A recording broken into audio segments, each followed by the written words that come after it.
Hello you guys, मेरा नाम रिया गोयल है और आज मैं आपको अपनी फेवरेट थ्रिलर नॉवेल की स्टोरी सुनाने वाली हूँ। इस नॉवेल का नाम है द साइलेंट पेशेंट और इसके लेखक हैं एलेक्स माइकलिडीज।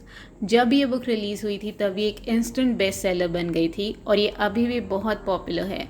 जब भी आप गूगल पे सर्च करेंगे थ्रिलर नॉवेल्स या psychological thriller novels, trust me guys, इसका नाम सबसे पहले आएगा।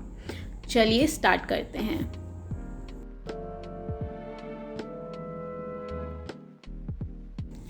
एलिशा ब्रैनसन एक फेमस पेंटर है। उसे अपने हस्बैंड गैब्रियल के मर्डर के लिए गिल्टी माना जाता है, बट इसके लॉयर एक डिमिनिश रिस्पॉन्सिबिलिटी की प्ली कोर्ट के सामने रखते हैं। उसका मतलब है कि जब उसने वो मर्डर किया था तब उसकी दिमागी हालत सही नहीं थी।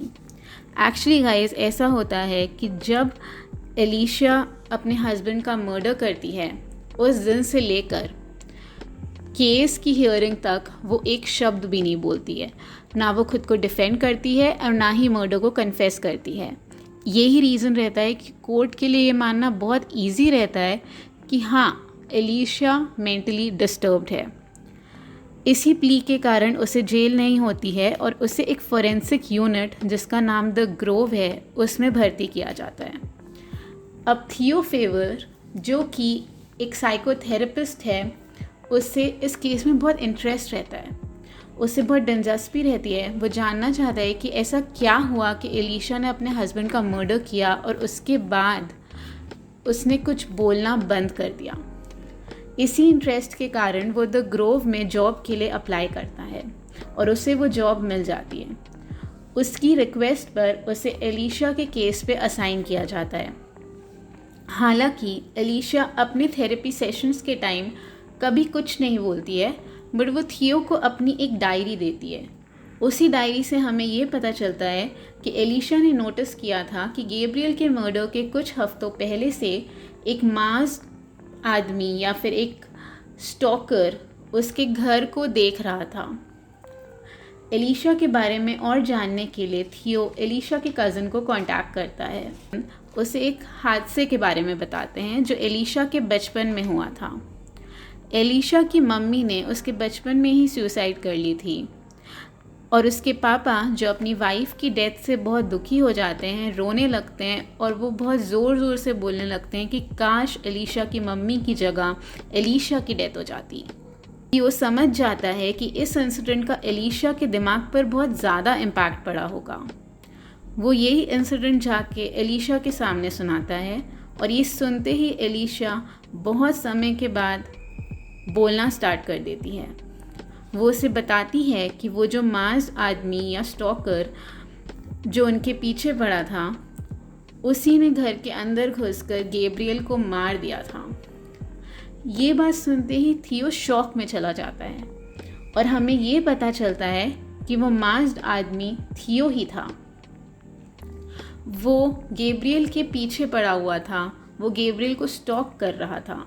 ऐसा इसलिए क्योंकि गैब्रियल और थियो की वाइफ का अफेयर था।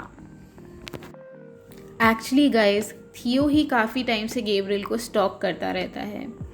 वो एलिशा के घर में घुसकर गैब्रियल को चेयर से बांध देता है और वो इसलिए ऐसा करता है क्योंकि थियो की वाइफ गैब्रियल के साथ उस पर चीट कर रही थी। वो एलिशा को ये दिखाना चाहता था कि गैब्रियल उसे धोखा दे रहा है और वो एक सेल्फिश इंसान है। ऐसा करने के लिए थियो ने गैब्रियल के सर पर गन रखी और उससे पूछा कि अगर वो खुद में से या अपनी वाइफ में से किसी एक जन को बचा पाएगा तो वो किसे चूज़ करेगा। बिना कुछ सोचे गैब्रियल ने खुद का नाम लिया। ये सुनते ही थियो उनके घर से चला गया क्योंकि उसका पॉइंट प्रूव हो चुका था। बट इस इंसिडेंट से एलिशा को अपने बचपन का इंसिडेंट याद आ जाता है और गैब्रियल ने भी उसे वैसे ही धोखा दिया जैसे उसके पापा ने दिया था। ये सुनते ही उसका दिमाग ट्रिगर्ड हो जाता है और वो गन उठा के गैब्रियल को मार देती है। इस मर्डर के बारे में जानने के बाद ही थियो ने एलिशा का केस लिया क्योंकि वो चाहता था कि वो एलिशा को हेल्प करे अपने ट्रॉमा से उबरने में। बट जब एलिशा थियो को ये बताती है कि उसके मास्क स्टॉकर ने गैब्रियल का मर्डर किया तो वो समझ जाता है कि एलिशा उसे पहचान चुकी है। वो एलिशा का मर्डर करने की कोशिश करता है और उसे ड्रग्स दे देता है, जिससे उसको ड्रग ओवरडोज से मरने का खतरा हो जाता है। बट थियो ये नहीं जानता कि बेहोश होने से पहले एलिशा ने इन मोमेंट्स को अपनी डायरी में रिकॉर्ड कर लिया था और वो उसे अपनी एक पेंटिंग में छुपा देती है, जो पेंटिंग पुलिस को मिल जाती है और पुलिस थियो के घर जाती है एंड उसके सामने एलिशा की डायरी पढ़ती है एंड हमें ये समझ आ जाता है कि अब एलिशा की डायरी के द्वारा थियो पकड़ा जाएगा।